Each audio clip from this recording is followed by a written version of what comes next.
This ABC15 flash briefing is sponsored by Sanderson Ford. All roads lead to Sanderson Ford. Hello, I'm Megan Thompson with your top stories right now from ABC15 Arizona. Former President Donald Trump's campaign hitting a roadblock in Colorado. His lawyers are now expected to appeal after the state Supreme Court barred Trump from their primary ballot. Already, similar efforts are making their way through the lower courts in other states. Scripps News' Addie Guajardo has a closer look.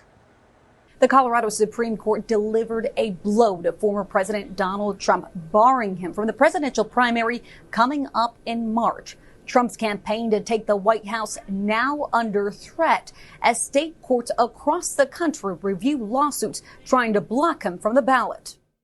Across the country, including right here in Arizona, voters and advocacy groups have sued to block former President Donald Trump from appearing on the 2024 ballot, many pointing to the 14th Amendment, Section 3, which prevents anyone from running who engaged in an insurrection or rebellion against the government. So far, 4 state courts have dismissed lawsuits to bar Trump from appearing on the presidential primary ballot. 13 states, including Alaska, have cases pending. And in Arizona and Michigan, an appeal is pending. The Supreme Court in Colorado is the first to disqualify the former president. Earlier this month, here in Arizona, a federal court dismissed a case by John Anthony Castro, a Republican presidential candidate with little recognition. He claims Trump gave aid and comfort to insurrectionists on January 6th of 2021 and alleges he would suffer competitive injury in the form of a diminution of votes or fundraising. The court dismissed the case citing lack of subject matter jurisdiction. Castro filed 27 similar suits across the country and an appeal in Arizona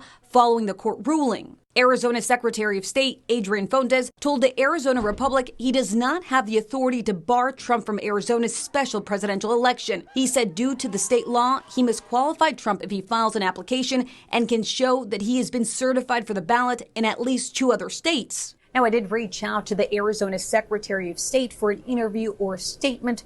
We're still waiting to hear back, but we'll be closely monitoring these lawsuits across the country. Addie Guajardo, Scripps News.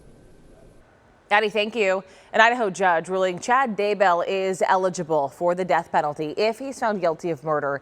His trial is set for April. His wife, Lori Vallow Daybell, a former Valley mom, was found guilty of similar charges in the death of her 2 children. She was extradited back here to Arizona, facing conspiracy to commit murder charges now. We turn to an Operation Safe Roads report here as drivers in Surprise call for safety improvements in the city. In a community meeting Wednesday, drivers voiced their concerns about the area surrounding the Loop 303 and US 60 Grand Avenue. City Council has already added some short-term fixes and have also identified long-term solutions, including a flyover ramp. Drivers we spoke to are unsure if funding will be approved.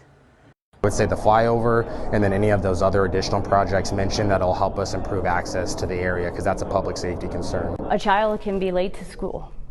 It's unfortunate. If somebody can be late to work, it's unfortunate. But once a life is lost, you can never get that life back.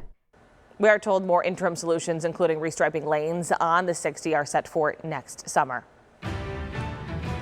Bringing in the holidays, rain or shine, zoo lights will go on no matter what. The Phoenix Zoo saying the lights are beautiful in the rain and you can enjoy a hot cocoa under an umbrella. It's Operation Santa Claus. We want to say thank you to everyone that donated to Operation Santa Claus. Get this, with your help, we raised over $1 million.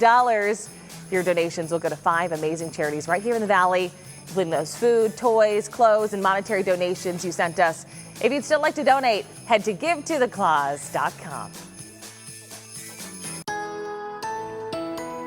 Time now for that most accurate forecast. I'm meteorologist Iris Hermosillo. Today, back into the mid-70s. We soared all the way to 77 yesterday for a high after clearing out those clouds by the afternoon. Well, today, mild again in the mid-70s with highs in northern Arizona reaching the 40s, 50s, and a few 60s. But we've got a big winter storm on the way. Today looks mostly sunny and dry, but by tomorrow, we'll likely wake up to soggy conditions with rain falling across the valley, and that rain will just intensify through the day tomorrow. We could end up with a 1/2 inch to 1.5 inches half now across many Valley cities. That's, of course, including some of the rain we saw yesterday, but through the weekend, too, with those rain chances continuing. Snow levels start pretty high, so it's mostly rain up north, and they bottom out at about 5,000 to 5,500 feet by Sunday, with a few snow showers up north through the weekend. That could add up to maybe 1 to 3 inches in spots like Flagstaff.